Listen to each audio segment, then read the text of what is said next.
Hello, it's Adam in the Newscast studio. And it is Chris at Westminster. And it's Alex in the Newscast studio. And it's James, also in the studio. Chris, we're now fully into this kind of weird world we've got now of how many Labour leaders are there at one point? I mean, there is one, let's be fair. Yeah, I mean, so look, things have calmed from where we were last week. Definitely have calmed, but we're now into a shadow leadership contest to become Prime Minister, basically. That's what's underway. I mean, we should emphasise, shouldn't we, there isn't a formal contest as yet. No one last week cleared that threshold of 81 MPs. But what you've had in the last 48 hours is Andy Burnham, the Mayor of Greater Manchester, and Wes Streeting, the now former Health Secretary, out and about in public, basically making their case. You've had Andy Burnham at a conference in Leeds today, also talking with every other sentence, or pretty much every sentence really, once he got going, about Makerfield in the northwest of England and that by-election coming up in the next month or so. He'll be confirmed as Labour's candidate, we expect, in the next 48 hours. And then we have this extraordinary contest that will play out, which is a by-election of which we are familiar, but where one of the candidates is explicitly tilting to be Prime Minister, and potentially Prime Minister within a matter of weeks, which is extraordinary. And so just in terms of how things played out today, we had Keir Starmer going on a visit, and he spoke to broadcasters, and he was asked about whether he would set out a timetable for his departure. And here's what he said. No, I'm not going to do that. It is obviously a very important by-election. And can I be really clear, as I was with my staff this morning, it is a fight between Labour and Reform. It's a very important fight. I will be backing 100%, whoever the candidate is, not quite chosen yet, but soon to be chosen. Whoever the Labour candidate is, I'll be 100% behind them. I want the whole of the party, the whole of the movement to come together. Whatever views people may have on the direction of the party, that needs to be put to one side. It's an important by-election. Let's come together and do what we do as a party best, which is to unite as we campaign into this by-election. And this is where it all gets a bit head-spinning, because here you have Keir Starmer. I mean, saying what you'd expect him to say, because, you know, he's the Labour Prime Minister, and of course he's going to say that he backs a Labour candidate in a by-election. But here he is saying he'll be 100% behind a Labour candidate whose whole tilt is going to be about how, in his view, Labour have failed to make the most of their first couple of years in government, and how he would do things differently if he were Prime Minister. I mean, there's a few things I love about that clip. Classic Starmer sticking to the process of, like, we don't have a candidate yet, which is true, but sort of slightly defying the received wisdom about what's going to happen with the candidate selection. But also, Alex, the reason he was being asked about setting out a timetable for his departure is not just because that was the theme of last week, but lots of people were speculating that over the weekend he was mulling that over himself, and this now suggests that he's come to a conclusion. Yeah, because he was at Chequers, which is the Prime Minister's country retreat, basically over the weekend. And a lot of people did wonder, in the wake of what had been such a week of turmoil for the Labour Party, with so many people publicly questioning his leadership, whether he might retreat to Chequers, take some counsel from his nearest and dearest, and then come out at the beginning of this week and kind of say, yeah, look, all right, I've heard the criticisms, albeit not from everybody, because he's still got his supporters, but I've heard the criticisms, and I'm going to set out a timetable. And, because of this very obvious leadership contest, which isn't officially, but clearly is playing out behind the scenes, but he didn't do that. He said, I'm not going to do that. And said that he would want to fight the next election. I mean, there's a very slight shift in the language there, because normally you kind of hear, I will be fighting the next election, from Prime Ministers who are in the job, because that's kind of what they say, because they don't want anything to lead to a suggestion they might not be. But I think given the context of where he knows he is and the very active discussions in the Labour Party, he said he would want to fight the next general election. I mean, Chris is right. He couldn't really have said very much differently other than, look, I'm going to get on with the job of governing, which is the message that we've heard come from government since all of this really kicked off in the wake of those bruising election results. But I think he did also clearly acknowledge what was going on, because it would have been just very strange for him not to at least have acknowledged what's played out over the course of the last week or slightly longer. And talking to Labour MPs, Adam, today, there are some who are kind of exasperated that he hasn't set out a timetable. There are others who are supporters of Andy Burnham who are glad he hasn't, because they would like Andy Burnham to effectively be able to say on the doorstep that if you vote for Andy Burnham, you can get rid of Keir Starmer. In other words, a very similar bit of campaigning language to the very language that Reform themselves were using in the local and devolved elections of a couple of weeks ago. And I think from those around the Prime Minister, their argument is, look, firstly, no contest has been formally triggered.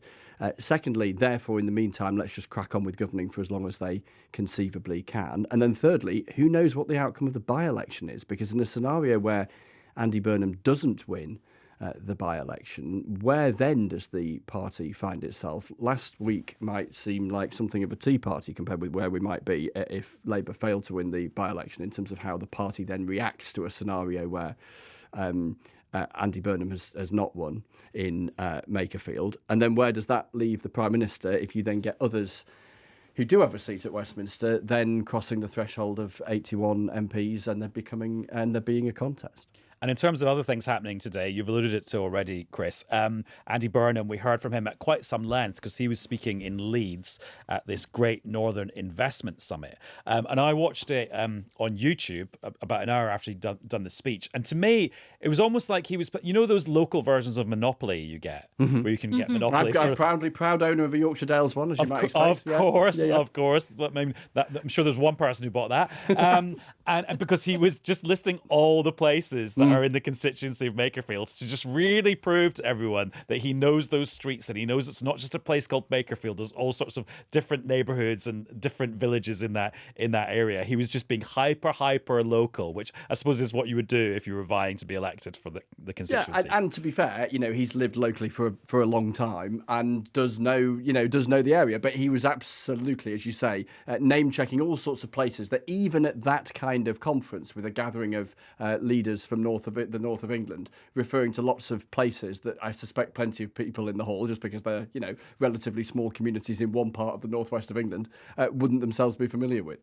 I suspect he's acutely conscious of the criticism that will undoubtedly be levelled against him by his political opponents, that, this idea that Andy Burnham's sort of treating this like a political game. And I think what he's trying to show is, no, I have a real keen interest in this area and have done for some time.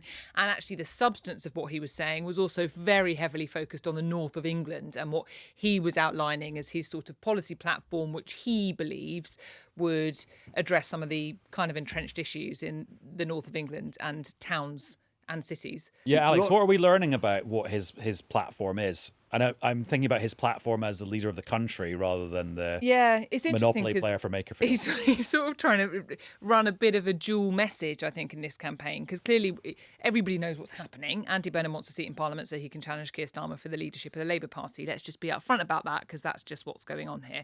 But what he's trying to do is make a pitch to the constituents of that area at the same time as set out his wider policy platform. And it's not the easiest thing to do, but I think a couple of themes are really emerging so far. So this idea that he likes the idea of public ownership of utilities. That's one big theme. Reindustrialisation of areas like in the northwest and the north of England. No real detail on exactly what that might mean was spelt out today, but a lot of talk around that. And another big one is the devolution agenda. So this idea of shifting power out from Whitehall to communities around the country, which is actually something that this government has started doing with it's had a big programme. It wants lots of mayors like Andy Burnham is of Greater Manchester and lots of other places, so it can hand power out so people can have a real influence in shaping their communities. So they're the kind of themes. But I think a lot of that's going to come under real scrutiny, obviously, as this campaign unfolds, not just for him, but for any other candidate that may end up standing for this constituency. And not least around the kind of economics of it as well. And what was quite interesting today was that he was really keen to stress that he's going to attempt to not do anything that might spook the markets. And I think that was another message that we're going to hear repeated. And Chris, I was just going to say, because James, you've been hobnobbing with diplomats in Estonia this weekend. So I know you've not been monitoring Andy Burnham's movements minute by minute like the rest of us have. And we were going to talk to you about some kind of bigger picture things. But what did you want to say about all of this? What I find really interesting is the extraordinary assumptions that are being made by so many people about what's going on at the moment. particularly this by-election, where, as Alex was saying, Burnham has, he's got several different audiences: the voters, the future Labour Party members who will His selectorate. As you say, the bond markets. So that's already a pretty tricky set of messaging to get out. But also this astonishing assumption that somehow by-elections can be controlled. Because if we've learned anything from by-elections, is that attempts by political parties to control agendas and shape things and move things, there are so many examples of by-elections where the voters go, well, I'm upset because I didn't think this election needed to happen. So I'm going to punish a particular party. You're imposing a particular candidate on us. I would prefer that candidate.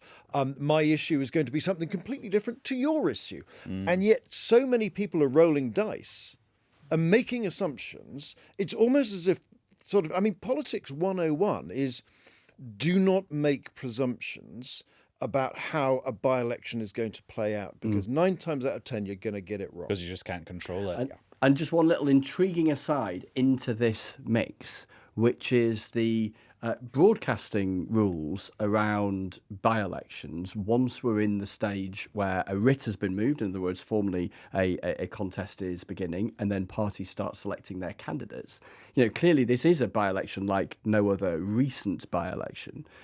But once that contest is underway, in terms of the amount of airtime and indeed particularly the amount of time that might be given to formal sitting in chairs, half-an-hour interviews with, for instance, the guy who was rather keen on being Prime Minister rather soon, who is one of the candidates, well, the rules will say, well, he's not the only candidate. There's loads of other candidates, or there's likely to be a good number of other candidates who will perfectly reasonably expect a reasonable crack of the whip in terms of the attention that they are paid. So the capacity, certainly in terms of the traditional broadcasters, for Mr. Burnham in particular, to make a national argument as well as a local one, will be limited by the fact that this is a by-election under which there are rules to ensure there's fairness for all of the candidates, and that kicks in very soon. And there are rules that apply to broadcasters like us, but which seem to not apply on social media. So people might have very different experiences of this by-election depending on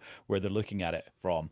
I thought an interesting thing from Burnham's remarks were just, it's so easy to call out problems. I mean, this is such an obvious thing to say, I can't believe I'm even saying it, but it's so much harder to come up with solutions. And so, for example, he said, no wonder people are disillusioned with politics if politicians can't fill potholes. It's like, okay, easy. Everyone's annoyed by potholes, especially people who listen to Electioncast. We've had lots of conversations about it. And it's like, yeah, but okay.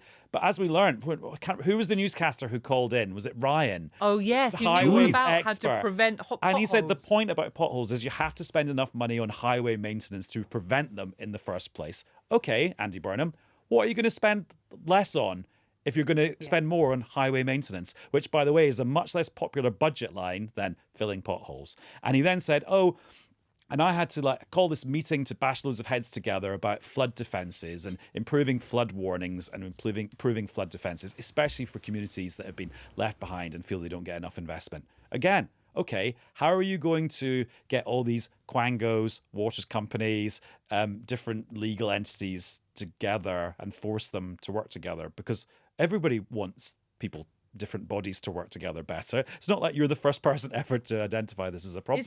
And it's very hard to ask him for solutions. This is what's going to be kind of fascinating about what's happening right now. The conversation that's going on so publicly that is happening within the Labour Party, which is that the argument of the supporters of Keir Starmer make is actually you've got a pretty significant set of issues that the country is facing. So things about how you get the economy growing or moving, things about public services, about all of this kind of stuff. And their argument is we've started to make a bit of progress and we stick with us and we think it might get better.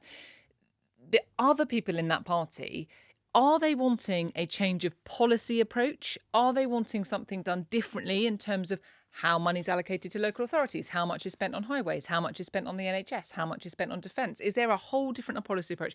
Or are they looking for a new leader to implement a previous policy programme? And I think that is going to have to be part of the really active conversation that's happening within the Labour Party right now.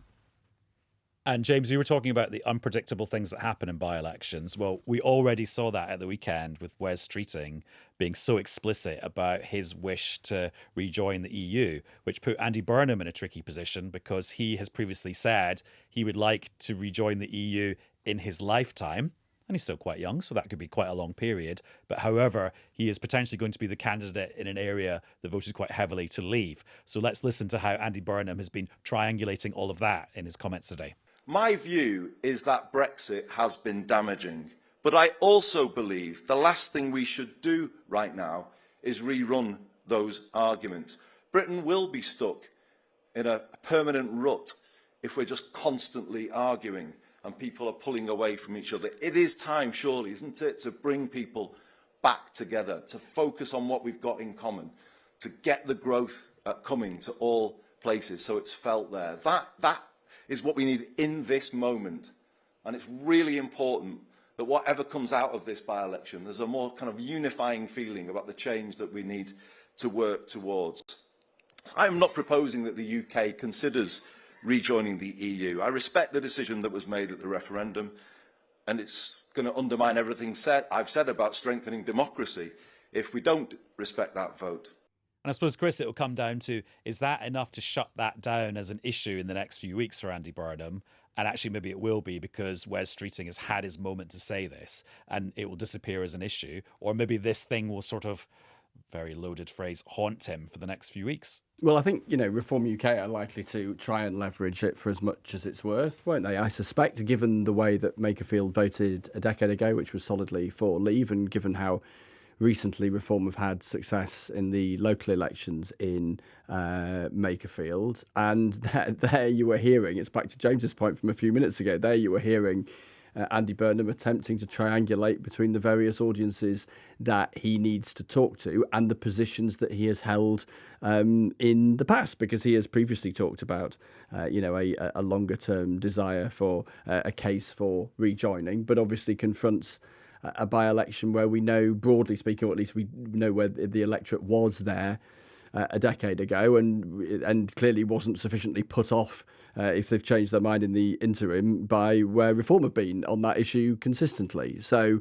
it's going to bubble away, isn't it? I think as a likely talking point, I would have thought, with Andy Burnham keen to park it. Right, now we're going to have the pub quiz section of this episode of Newscast, so everyone can pints? relax. Yeah, no pints and no prizes, so actually it's quite bad. So Josh Simons, the previous MP for Makerfield, who has stood down to make way for Andy Burnham to potentially be the candidate because he hasn't been selected yet. They get MPs when they retire get appointed to those weird jobs that sound like they're from Lord of the Rings. Yeah. Josh Simons' new job is Crown Steward and Bailiff of the 3 Chiltern Hundreds of Stoke, Desborough and blank. Burnham. Correct! Did you know that before? I knew it today. Yes, because everyone sort of I knew do that. not want to pretend I've got that level of knowledge. Follow up, what's the alternative one? What's the alternative sinecure? Baron of Northstead. Well the done. Manor of... Is it Baron or Manor Baron of the Manor of Northstead. Yeah, But Manor. I always thought the Chiltern Hundreds, I didn't realise it had 3 actual place names after it. I hadn't known that until today because everybody picked up on it because of the Burnham connection. But that's Yes. the only reason I know that. I do And why not know... and you know why it actually matters? No. Because they're basically, you're working for the king, and you can't be a member of parliament and work for the king at the same time. James Landale is literally the most perfect person to have in this conversation because I have a few people who know just as much detail about this kind of stuff. And we should James mention does. that these particular titles have been particularly keenly sought after in the last 10 days or so, because Yes. there are 2 now former Scottish National Party MPs who were elected to Holyrood, a little under a fortnight ago, and it is now not possible to sit in both parliaments at the same time. It used to be, it isn't any longer. And so they both, in fact, I bumped into, or he was at the other side of Portcullis House where people in Parliament grab a coffee or whatever, a very casually dressed Stephen Flynn, the now former Westminster leader of the SNP, who was here in London basically shoving all of his stuff into a black bin liner or a suitcase or whatever, because he is upping sticks, and he shook hands with the Speaker, who was grabbing a coffee as well. And he is on his way to Holyrood, and that is one of the two other vacancies that are coming up with by-elections, probably on broadly the same time frame, may even be the same day. The writs will be moved within a couple of days of each other. I wonder which one will get the most attention. Right, so there's 3 questions in this pub quiz section. Question number 2. Dr. David Bull was until today the chairman of Reform UK. Who is his replacement? Oh, I know this. I know this too. Yeah. Lee Anderson. Correct. Why do we think that's happened? Apparently, according to Reform UK, because David Bull wants to focus on standing for a future election, although we're not really clear what that election is. That's the official reason given. Okay. I don't know what Anything else going on there, Chris, do you reckon? Lee Anderson didn't have a sort of public-facing front bench role when various other gigs were handed out. You'll recall that Robert Jenrick became their Treasury spokesman, what they call their shadow chancellor. Lee Anderson was their chief whip, but there's a limited number of Reform MPs at the moment, so that might limit the sort of scope of being a chief whip. Well, probably you might be quite glad to be a chief whip with only a handful of MPs. It limits the disciplining that you have to do. But now I guess he has a sort of more outward-facing role to allow him to go around do the circuit of local parties and all the rest of it, and drumming up money and support and all that kind of stuff.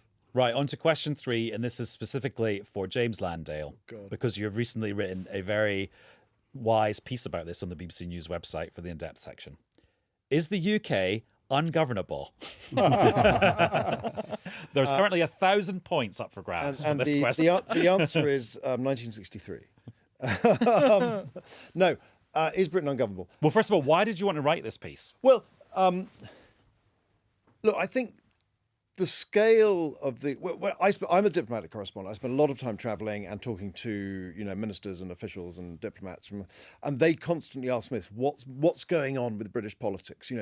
The UK used to be the slightly dull, sensible, wise folk in the corner of the room who we'd always like to consult. What are the Brits doing?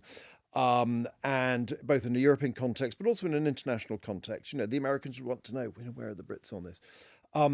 And now they're just saying, what the hell's going on? Why is there such a churn of prime ministers? And why do political parties seem to lose patience with their leaders so often? And look, I sort of then consulted a large variety of wiser people than me. And look, I mean, why is it so difficult at the moment? A long list of reasons with a punchline. You can look at just, it's difficult times. Financial crash, 2008, COVID, Brexit, energy shocks, wars. It's a tough time for politics. And we should just say on that point about the financial crisis that incomes have not really recovered to the level they were before that. Absolutely. Like the lost growth is enormous. Yeah. Then you've got the question of leadership. Has the quality of the political leadership produced by the political parties met the moment? Let's have a heated debate. Then you can throw into that questions about how Britain is governed, the quality, the status of the civil service, the role of Downing Street, how effective is it? Then you can chuck in questions of media, social media, speeding politics up. Steve Baker, a man who we talked about many, many years, a former Conservative MP, wrote a fascinating piece about the role that social media groups and WhatsApp groups play in speeding up the nature of rebellion. And of course, he used lots of WhatsApp groups himself. to Knew do all about it. rebellions in Absolutely. Brexit. Yeah. You throw in then the question of Brexit, not Brexit the issue and the impact it may or may not have, but just the nature of the impact it's had on British politics, and the fact that is it now the case that all these Labour MPs who've spent many years watching Tory MPs ditch their leaders have sort of learnt from that experience and thought it's kind of normal, when in fact historically it's not. It's very atypical. You look at all of those kind of questions. You look at the question, I think there's a question of trade-offs here. How much are political leaders and parties being straight with electorates and saying, look, these are the difficult choices, these are the trade-offs, jam today or jam tomorrow, short-term pain or long-term gain. That debate seems to have gone. And do voters want that? Would they even listen to those arguments anymore?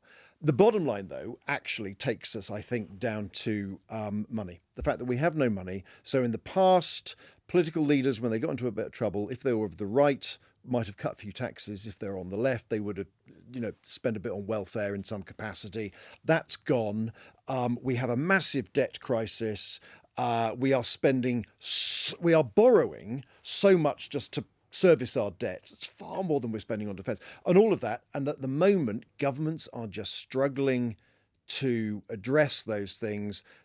A government comes into power, it promises stuff, it doesn't deliver, and the disillusionment with the electorate and the MPs just seems to come quicker and faster. It's so interesting, James. So I hear two things which arguably are contradictory. When I'm out and about away from Westminster and talking to folk, you hear an understandable impatience.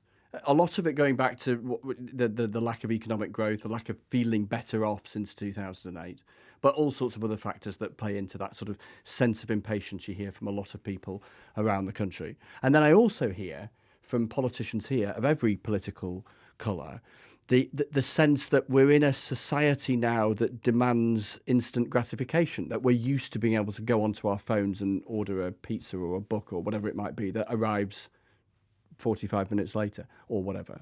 And therefore an expectation, so argue some, that why can't politics deliver like that? And when it doesn't, a sense of failure, and whether that's a reasonable sense of failure, but perception is in the eye of the beholder, and if that's what people are thinking, then that contributes to this political culture where everything seems to be on fast forward.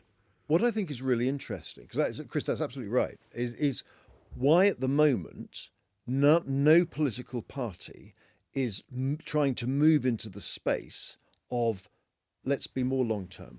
Let's actually promise short-term pain for long-term gain. In the same way that there's been a development of some media organisations like Tortoise that is trying to make a benefit of being slower, of not churning through so quickly. And is there a space that says we are going to offer, long-term solutions to the really difficult problems here that is going to be painful? So, for example, I pluck something from somewhere to say, look, we are just going to have to spend less, say, on older people with their pensions and their welfare and their boomers and all that, and we are going to spend a little bit more on younger people, providing better opportunities, maybe burdening them with less student debt, whatever the policy options are, and saying, look, that's going to hurt. We are going to, damage what are traditionally seen as our electoral bases.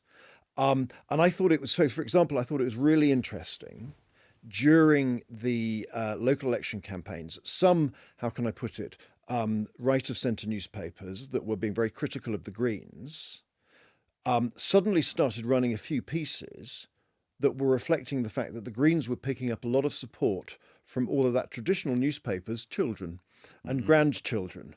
And they were having to deal with that sort of contradiction and paradox that actually in other words, it was a tacit recognition that there is a sort of generational divide. So that's just one issue. Is there political space, or is it just so ludicrous that the parties aren't going to touch it because they've just got their core support? I mean, maybe a challenge to that would be that Keir Starmer has talked about a decade of national renewal. So he's tried to talk about the long term. And in fact, he then got pilloried a few weeks ago for repeating that. And then Kemi Badenoch would say she has staked her entire reputation on cutting the welfare bill, spending cuts in other places that might be unpopular, because she says we've got to get the public finances on a more sustainable footing. And then you look at the combined polling of Labour and the Conservatives, and combined, the two previously biggest parties are on less than 30%. So actually, is that not a test for what the appetite for long-term thinking is? The question is what's the catalyst? What is the catalyst that is going to shake up British politics so that a space is created for that degree of honesty? In my world, where everybody is endlessly discussing how to increase defence spending, how do you? So, for example, I've just come back from Estonia. There and all of those places, Baltics, Nordics, they are revisiting their conscription policies. They are spending serious money on defence. Estonia, for example, backs up its entire state sort of digital presence overseas. So if the Russians ever invaded, sort of Estonia continues to exist in a digital form elsewhere. With its mere 5 million citizens. Correct. And the question is does it take some kind of military shock for the UK to change, or does it take an economic shock of such gravity that the electorate go, you know what, something really radical has to change here, and that allows some political space to be created for really difficult, unpopular decisions about cutting welfare, revamping the planning system over productivity, that deals with a lot of sacred cows. Do you slaughter sacred cows? Yes, you slaughter sacred cows. But the question is, what is the catalyst? Or just put them out to pasture, maybe. Yeah, no, I think that's the key point. That's what the Greens would Putting do. them out to pasture is not good enough. You need some. You want some steak at the end. Yeah, exactly. We had a whole conversation about exactly this on Any Questions on Friday night. How strange. And how did that about go? trade-offs and Yeah. about debt Yeah. and about Yeah. the UK's public debt and where things are at, and whether or not there had been enough honesty in the political discourse about trade-offs. And I think, broadly speaking, the conclusion from most was probably no. Well, and that's the conclusion of this episode of Newscast. Hope your minds have been expanded enough. James, thank you very much for coming back from Estonia for us. Wild horses would not keep me away. Alex, good to see you too. Pleasure as ever. And Chris, good to catch up. Ta.